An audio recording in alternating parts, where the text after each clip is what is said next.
네, 우리 오늘 같이 은혜 받으실 말씀은 마태복음 말씀 함께 나누려고 합니다. 마태복음 13장 1절부터 9절까지 말씀입니다.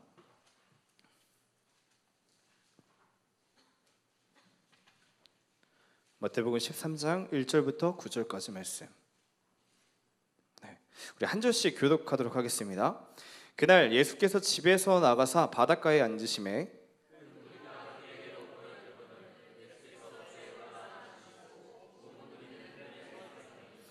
예수께서 비유로 여러 가지를 그들에게 말씀하여 이르시되 씨를 뿌리는 자가 뿌리러 나가서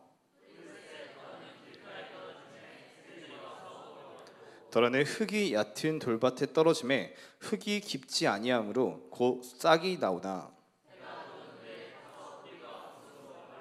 더러는 가시떨기 위에 떨어짐에 가시가 자라서 기운을 막았고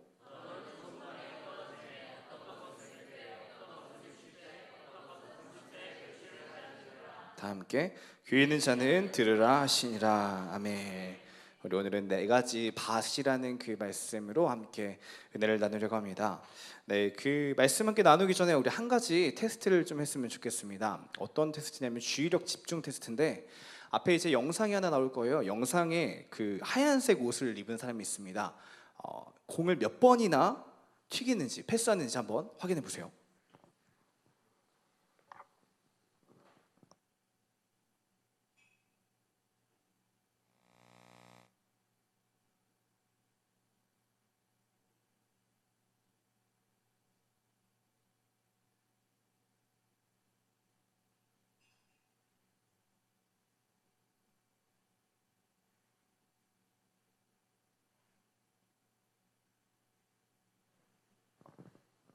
몇 번 튀겼죠? 몇 번 튀겼나요? 21번? 네, 사실 오늘 본 영상은 아시는 분도 있겠지만 목적이 뭐냐면은 몇 번 공을 튀겼냐가 목적이 아니에요. 혹시 이 영상에서 고릴라 나온 거 보셨어요? 고릴라 나오신 거 못 보신 분 한번 손 들어보세요. 고릴라 못 보신 분. 고릴라 다 보셨어요? 나머지 분들은? 네, 고릴라, 네. 그러면 고릴라가 중간에 나타났어요. 그리고 커튼 색깔이 중간에 바뀌는 거 보셨어요? 네. 커튼 색깔이 중간에 한번 바뀌었고요.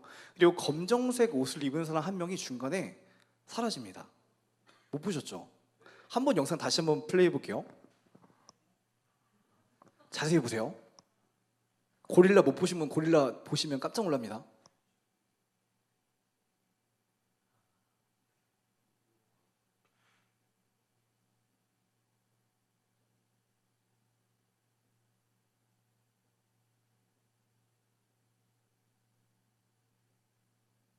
고릴라 나오죠?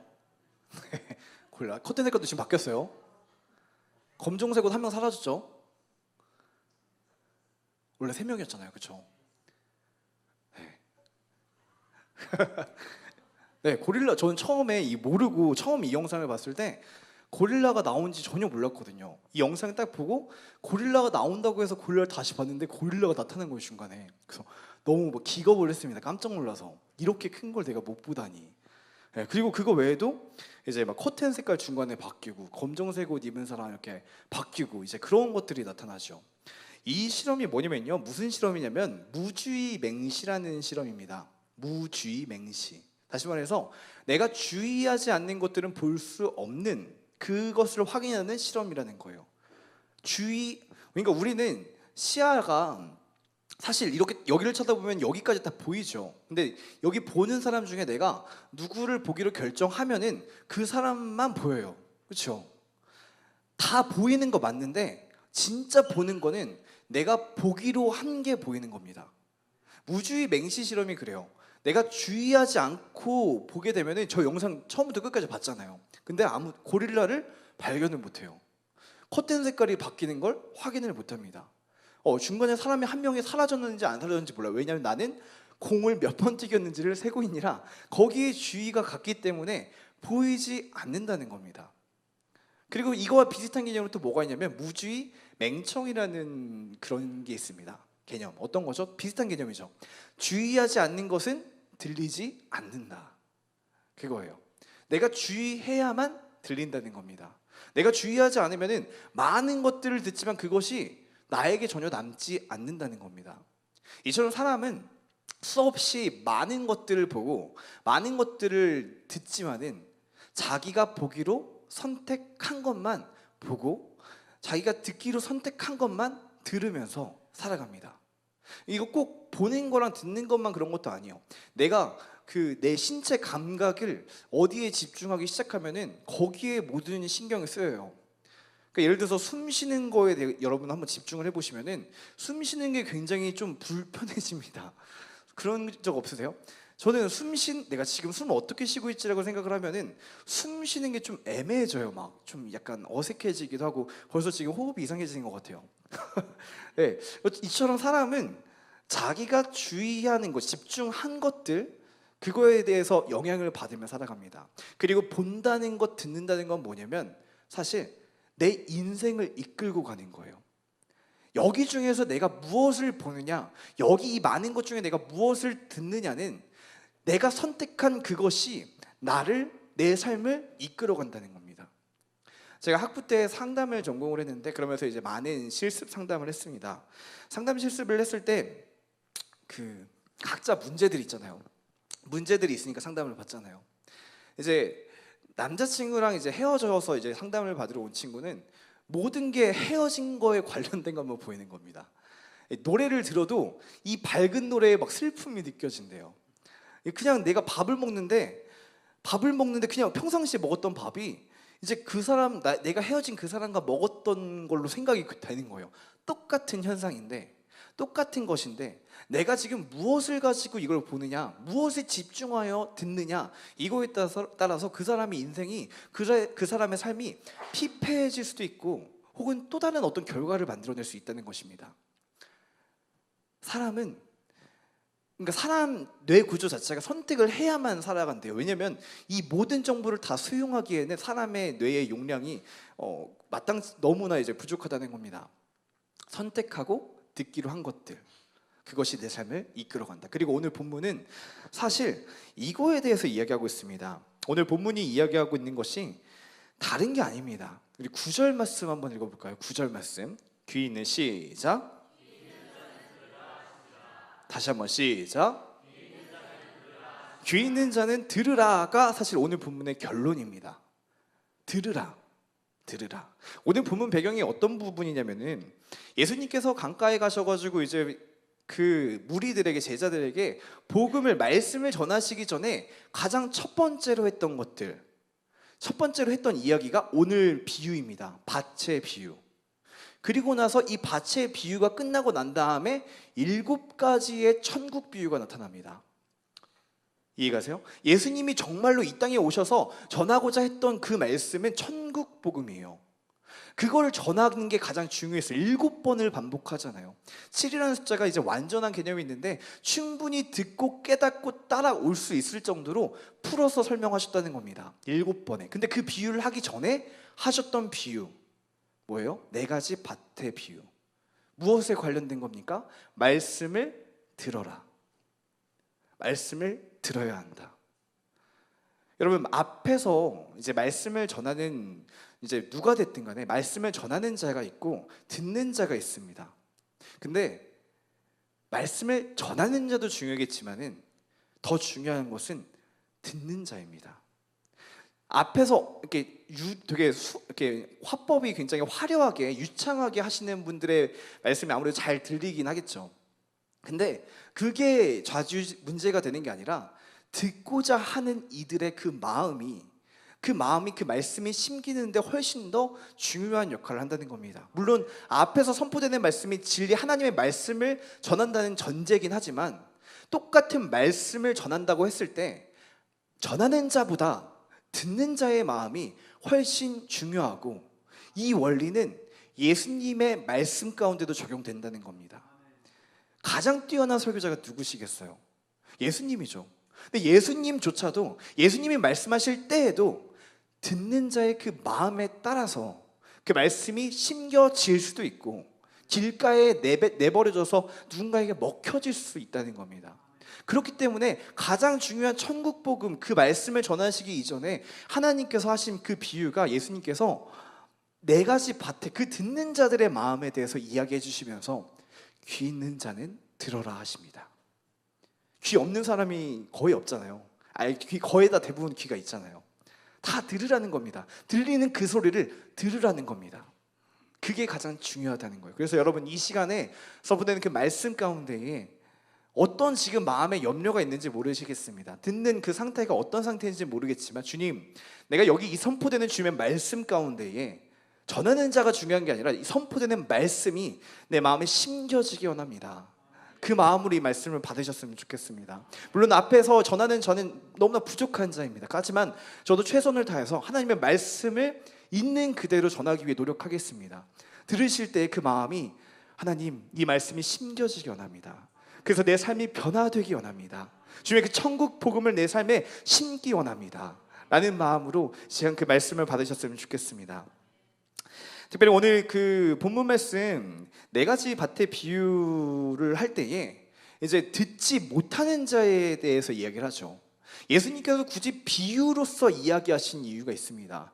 오늘 본문 13장 그 10절 11절에 제자들이 예수님께 비유로 말씀하신 그 이유가 무엇입니까? 물어봅니다. 그러자 예수님께서 쭉 얘기하시다가 지금 이 자들이 들어도 듣지 못한다라는 걸 이야기하십니다. 15절, 이사야의 예언이 그들에게 이루어지는데 15절 말씀 한번 읽어보겠습니다. 이 백성들이, 시작.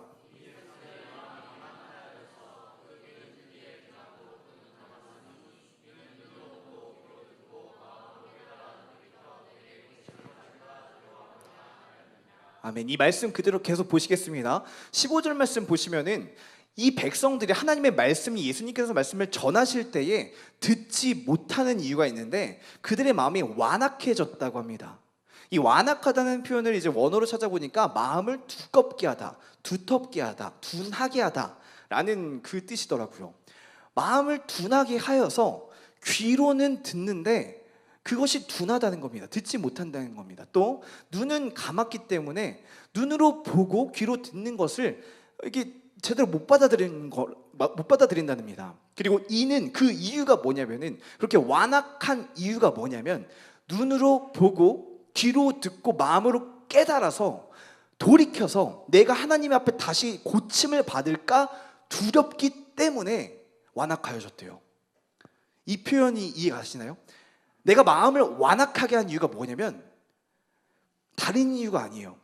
내가 돌이켜서 하나님 앞에 회개해서 그 삶이 고침을 받아서 하나님 앞에 다시 나아갈까 두렵기 때문에 이 마음을 완악하게 듣지 않는다는 겁니다. 이유가 무엇입니까? 하나님 앞에 붙들리는 삶이 부담스러운 거예요. 내가 여전히 내 뜻대로 살고 싶은 겁니다. 내가 돌이키게 되면 이제는 내 뜻대로 살 수가 없으니까 내가 원하는 삶을 사는 것이 아니라 하나님이 말씀하신 대로 살아야 되는 걸 아니까 그걸 내가 듣지 않겠다는 겁니다. 돌이킬까 두려워. 무엇입니까? 내가 살겠다는 거죠. 내 자아가 살아서 하나님의 뜻대로 나는 살지 않겠다라는 그 마음으로 인하여 귀를 둔하게 하고 눈을 감은 채로 주의 말씀을 외면한다는 것입니다. 그리고 이 자들의 모습이 아까 밭의 비유 세 가지 모습으로 표현이 됩니다. 자, 그 빛 어떻게 이제 표현이 되냐면은 그 전에 이제 우리가 사실 우리 마음이 이런 마음이 있습니다. 방금 전에 15절 말씀처럼 하나님이 좋아요. 좋은 분인 거 알겠고 하나님의 말씀을 들을 때 이게 기쁜 것도 알겠는데 근데 그래도 내 뜻대로 살고 싶은 거예요. 나의 주권이, 주인이 하나님께 있는 것이 싫은 겁니다. 그러니까 제가 사실 지금 신학을 하면서 목회를 해야겠다라고 결심한 지가 얼마 안 됐습니다. 그리고 그 가장 첫 번째 이유가 새벽 예배였어요. 저는 처음에 기독교 학과를 갔어요. 맨 처음에. 그 이유도 새벽 예배였어요. 새벽 예배 매일같이 깨우는 게 너무너무 부담스러웠어요. 어떻게 그러지? 그리고 이제 뭔가 내 삶이 거룩해져야 된다는 부담감이 싫었습니다. 왜냐하면 예수님 좋고 하나님 좋고 하나님 뜻대로 살고 싶기도 한데 그 가운데에 내 뜻도 있었으면 좋겠었어요. 내가 원하는 대로도 살고 싶었고 하나님의 일을 하더라도 내가 원하는 일만 하고 싶었어요. 그렇기 때문에 목회를 해야겠다, 사역을 진짜 온전히 내 삶을 헌신하여 해야겠다는 거에 대해서 부담을 가졌습니다. 하나님 앞에 온전히 돌이키지를 못했어요. 하나님의 은혜가 있었고요, 성령님의 역사하심도 있었고 방언도 터졌고 다 있었지만은 온전히 주님께 나의 모든 걸 드리겠다라는 결심이 서지 않았습니다. 그래서 그와 비슷한 류의 말씀이 선포될 때마다 듣지 않았어요. 그건 나의 이야기가 아니지, 그건 나의 이야기가 아니야, 그거는 너무 부담돼, 누군가는 이 말씀을 듣겠지. 여러분들도 마찬가지입니다. 사실 이 오늘 본문은 목회자들에게만 적용되는 말씀이 아니에요. 여러분 모두가 이제 내 뜻대로 살지 않겠다는 결단이 있어야 주님의 말씀이 심겨질 수 있다는 겁니다. 내 뜻으로 살고 싶어하는 것이 있을 때에는 그것이 내 마음을 둔하게 하고 완악하게 하여서 하나님의 말씀을 받아들이지 못한다는 겁니다. 심어내지 못한다는 겁니다. 이 시간 우리가 그 마음 가운데 주님, 내 자아를 죽이게 하여 주시옵소서. 내가 뜻대로 하고자 하는 것들을 주님 내려놓게 하시고 그 말씀이 온전히 심겨지게 하여 주시옵소서. 그렇게 고백하시면서 계속해서 말씀 나아갔으면 좋겠습니다. 방금 얘기했던 그 세 가지 모습이 나타난다고 했죠. 하나님의 말씀을 완악하게 하여서, 이렇게 내 마음이 완악하여져서 그 말씀을 온전히 받지 못하는 세 가지 모습이 나타나는데, 첫 번째로는 오늘 본문에서 어떻게 비유하냐면 1절이래. 길가에 대한 비유가 있습니다. 4절부터 한번 읽어볼까요? 뿌릴새. 시작. 네, 뿌릴새 덜어는 길가에 떨어짐에 새들이 와서 먹어버렸고, 이걸 예수님께서 뒷부분에 풀어주시죠. 이 길가에 뿌려진 그 씨앗은, 자, 아무나 같이 읽어보겠습니다. 시작.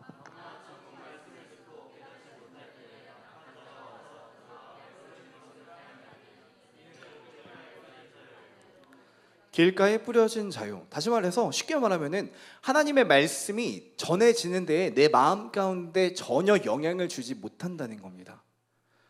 그러니까 씨앗은 오늘 본문에서는 이제 씨앗이 말씀이라고 표현되지 않지만은 다른 누가복음, 마가복음에는 그 씨앗이 말씀이라고 표현이 돼 있죠. 말씀이 뿌려질 때, 선포될 때에 길가인 상태의 마음이면은 이 말씀이 내 말씀이 아닌 거예요.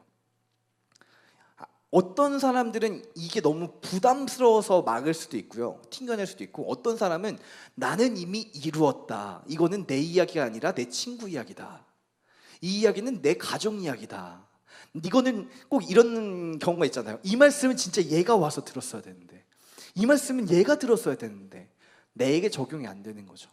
길가, 말씀이 선포됐는데 뿌려질 때에 그것이 내 마음 가운데 심겨지지 않고 누군가 악한 자가, 원수가 와서 그것을 가져가는 그 마음, 그 상태, 그것이 완악한 자의 한 모습입니다. 또 한 가지, 돌밭 한번 보겠습니다. 돌밭 말씀 덜어는 5절 6절 읽어보겠습니다. 시작.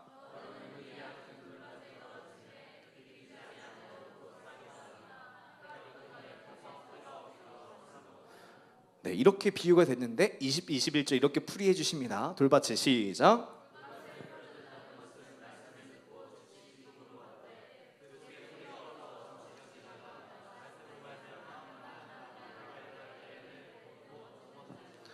네, 일단 모습이 어떻게 비유하셨냐면은 그 말씀이 심겨지는데 흙이 깊지 않대요. 얕대요. 얕은 그곳에 이렇게 뿌려지니까, 말씀 계속 띄워주세요.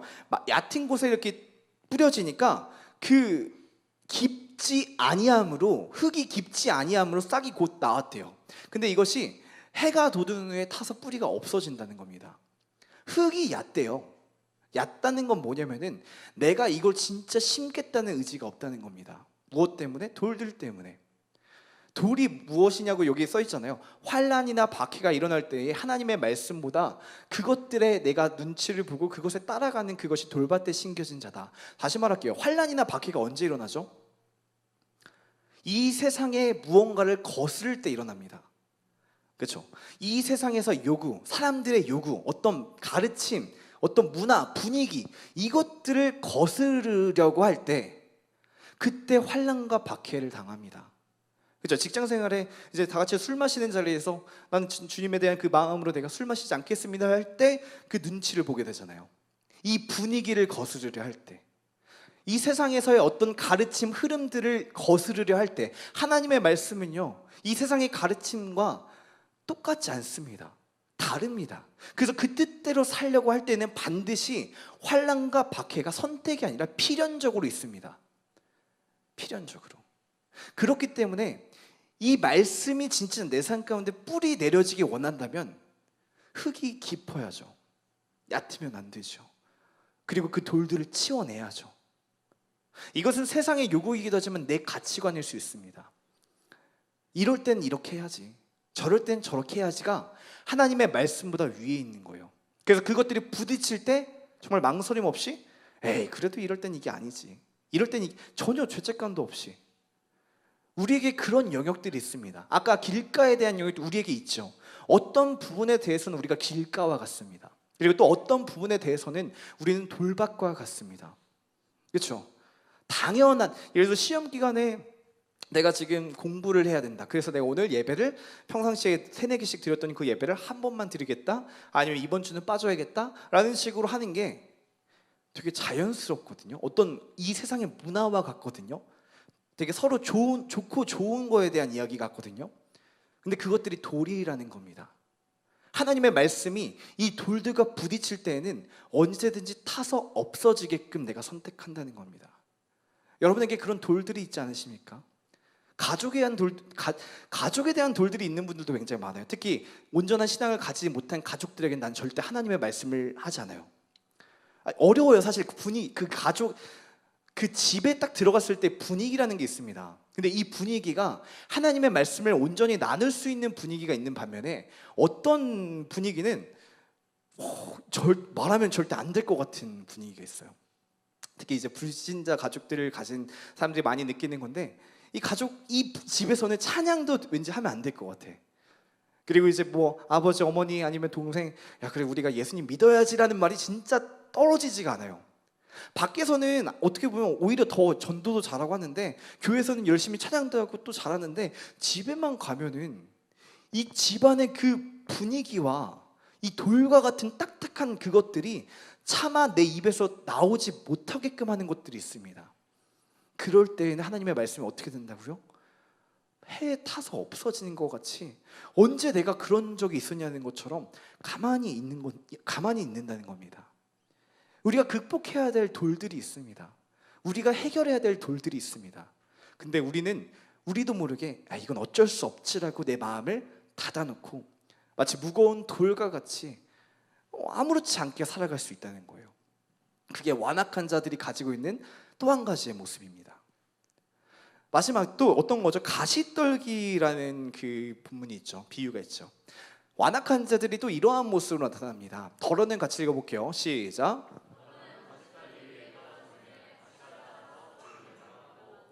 22절 시작.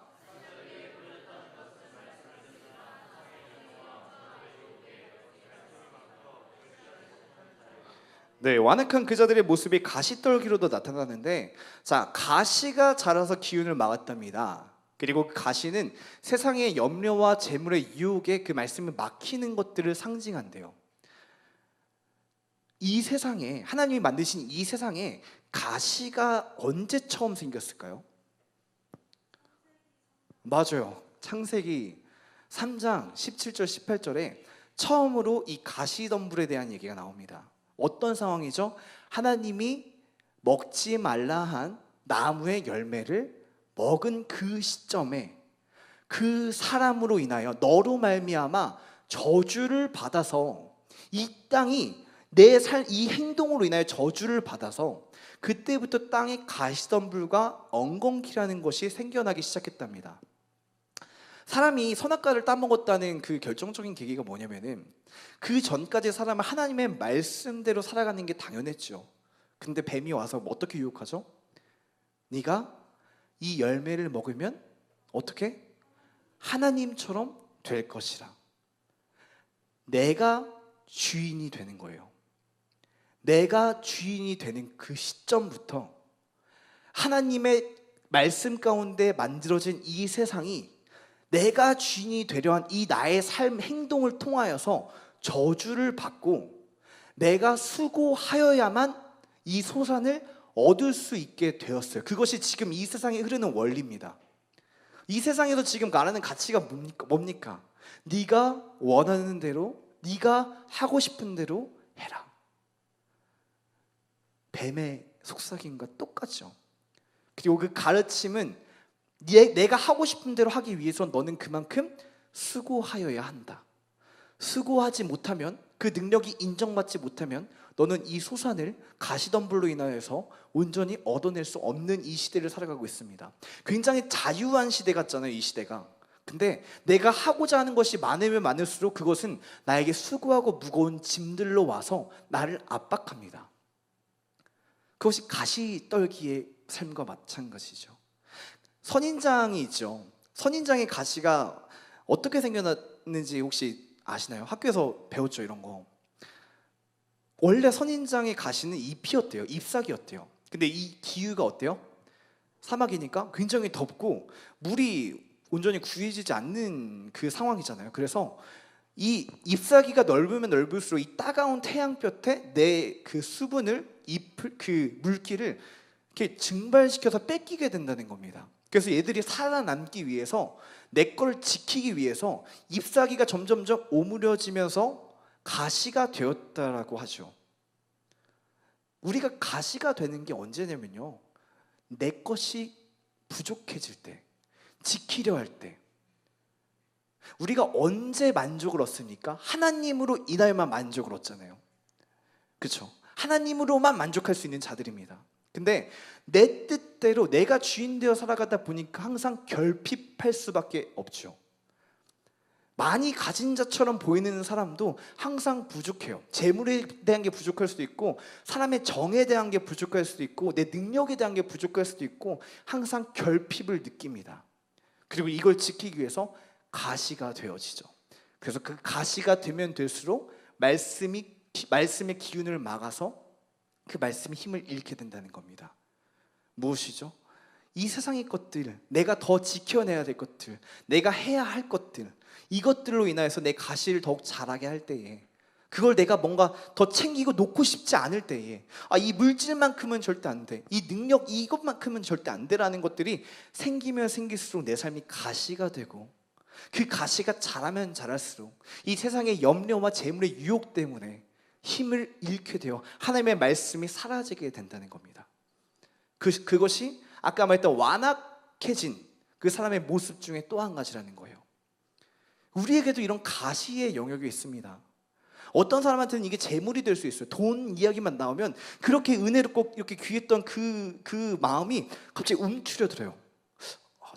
저거는 내 영역은 아닌 것 같아. 아니면 어떤 사람과의 교제를 조금 이렇게 어려워하는 사람들은 어떤 전도나 어떤 교제에 대한 이야기가 나오면 또 마음이 웅크려집니다. 내 것을 지키기 위한 세상의 염려와 재물의 그런 유혹 때문에 가시가 되고, 그 가시가 자라게 되어서 하나님의 말씀이 힘을 잃게 된다는 거죠. 그것이 우리의 마음을 완악하게 하는 것들입니다. 그리고 오늘 본문에서 이제 마지막으로 무엇에 대해 이야기합니까? 좋은 땅에 대해 이야기합니다. 자, 더러는 같이 읽어보겠습니다. 좋은 땅에, 시작.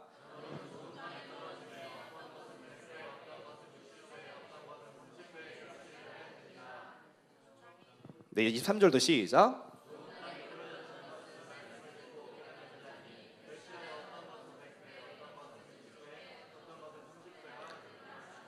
여기서 표현 중에 조금 특이한 부분이 뭐냐면은 100배, 60배, 30배라는 그 숫자의 배열입니다. 보통 이제 30배, 60배, 100배라고 이제 마가복음에서는 그렇게 표현되거든요. 근데 마태복음에서는 100배, 60배, 30배라는 역수로 뭔가 표현을 합니다. 왜 이런 식으로 표현했을까라고 이제 생각을 했는데, 이 당시 메소포타미아에서 이제 주로 농업 이제 심는 씨앗들의 품종들이 몇 배의 과실들을 맺었냐면요, 2000배 이상의 과실을 맺었다고 합니다. 2000배 이상의 과실을 이렇게 씨앗을 심는 게 일반적이었고요. 다시 말해서 100배, 60배, 30배의 결실을 맺는 그 씨앗은 별 메리트가 없는 거라는 겁니다. 그러니까 사람들이 보기에는 굳이 저거 심어야 되나? 굳이 저 1년 동안 저거 노력해서 저 열매 소산 얻어봤자 별로 남는 것도 없을 것 같은데 라는 것일 수 있다는 거죠. 무엇이냐면요, 하나님의 말씀을 심는 데 있어서 결과를 바라지 않는 겁니다. 내가 좋은 땅에 주님의 말씀을 심을 때에, 물론 마가복음 자체가 특성이 뭐냐면 하나님의 크신 능력입니다. 30배, 60배, 100배의 확산에 대한 가능성을 얘기하지만 마태복음은 하나님의 주권에 대해서 계속 얘기하고 있거든요. 하나님이 말씀하신다면은, 주님이 원하신다면은 이 씨앗의 소산이 100배, 60배, 30배 점점 그 열매의 소산이 줄어들지라도 내가 그 말씀을 심겠습니다. 내가 이것으로 인하여서 정말 어떻게 살지에 대해 그 미래에 대한 보장이 되지 않을지라도 하나님이 말씀하실 때 나는 이 열매를, 이 씨앗을 심겠습니다. 결과를 기대하고 심는 게 아니죠. 그냥 하나님이기 때문에, 예수님이기 때문에 주님의 그 말씀으로 인하여서 내가 그 말씀을 심겠다는 거죠. 우리가 신앙생활을 할 때 우리도 모르게 열매를 많이 바랄 때가 있습니다. 이게 언젠가 보상이 오겠지? 아니요, 보상이 오지 않을지라도 우리는 예수님 때문에 심는 거예요. 예수 그리스도로 만족하는 겁니다. 오늘 말씀이 그거를 얘기하는 것 같아요. 사실 우리 마음은 딱 하나로 정의할 수가 없는 것 같아요. 예전에 제가 청년 시절 때도 이제 이런 이 네 가지 밭의 비유를 들으면 항상 이야기를 나눴거든요. 셀 모임 이렇게 나눔할 때 제 마음은 길가인 것 같아요, 돌밭인 것 같아요, 가시덤불인 것 같아요, 뭐 이런 얘기를 나눴어요. 근데 저는 아무리 생각해도 제가 좋은 땅은 아닌 것 같았거든요. 왜냐하면 계속 합리화하는 것과 뭔가 이렇게 넘어지는 것들이 항상 있었기 때문에 저는 돌인지 길가인지 가시인지 모르겠어요. 근데 사람들이 나눔할 때 맨날 좋은 땅이래요, 다. 그래서 나만 되게 이상한 사람인가 계속 생각을 했거든요. 아니에요. 우리 모두는 네 가지 밭, 그 사진 있죠? 네 가지 밭을 다 가지고 있습니다. 네 가지 밭을 다 가지고 있어요. 어떤 말씀에 대해서는 우리는 길가입니다. 어떤 말씀에 대해서는 하나님의 은혜로 감사하게 좋은 땅이 되었지요. 가시떨기를 뽑아내고 바위 같은 돌들을 치워내면서 좋은 땅이 된 부분도 있죠. 근데 어떤 부분에 대해서는 우리는 여전히 길가와 같고 가시떨기와 같고 돌밭과 같습니다. 우리도 모르게 난 좋은 땅이니까 잘할 수 있어 하면 평생 동안 그 길가의 영역은 개간되지 않는 거예요. 계속해서 내 길가와 내 돌밭과 가시떨기 주님 앞에 올려드릴 때에, 그것이 뒤집어질 때, 땅들이 뽑혀질 때에 그 아픔들을 경험하는 것들을 각오하고, 주님, 내가 이것도 주님을 위해서, 내가 이것도 주님께, 주님의 말씀대로 살겠습니다라고 좋은 땅이 되어지는 거예요. 무엇으로? 밭은 자기 스스로 좋아질 수 없습니다. 농사꾼이 밭을 갈 때에 좋아지죠. 우리의 마음을, 우리의 삶을 온전히 하나님께 맡겨드릴 때에 그 밭이 가시떨기가 뽑혀지고 바위들이 뽑혀지는 그런 역사가 있는 것입니다. 이 시간 도전이 되셨으면 좋겠어요. 오늘 본문 말씀이 사실 굉장히 익숙하고 너무나 자주 듣는 말씀이라서 나랑 별 상관이 없다고 생각할 수 있는데, 여러분, 반드시 여러분의 길가가 있습니다. 반드시 평생에 우리는 그 길가를 없애야 돼요. 평생에 우리는 그 가시떨기를 뽑아야 되고요. 그리고 평생에 우리는 그 돌들을 치워내야 됩니다. 모든 상황 속에서 하나님 앞에 나아가고 그 말씀이 심겨질 수 있도록 끊임없이 주님 앞에 회개하며 마음을 완악하게 하는 것이 아니라 주님께 고침받는 바 될 수 있도록 나아가야 된다는 겁니다. 솔직해지셔야 돼요. 솔직해지셔야 돼요. 주님 앞에. 말씀을 맺겠습니다. 주님의 말씀이 우리 마음밭에 심겨지기 원합니다. 정말로 심겨졌으면 좋겠습니다. 그 열매가 100배, 60배, 30배 사람들이 보기에 화려한 열매로 수확되지 않을지라도 주님이 말씀하셨기에 하나님이시기 때문에 내가 그것들을 심겠습니다. 그리고 이걸 심는 데 가시떨기가 돌들이 문제가 된다면 그것들을 뽑아내기 원합니다. 주님, 나는 할 수 없사오니 내 마음에 이 가시떨기와 돌들을 뽑아 주시옵소서. 내가 정말 모든 상황 가운데 주님을 바라고 주님의 말씀에 심겨져서 정말 주님께 사용되는 그런 삶이 되기 원합니다. 이렇게 고백하는 시간 됐으면 좋겠어요. 같이 함께 찬양하겠습니다. 우리 모든 상황 속에서 함께 찬양할 때, 주님, 우리가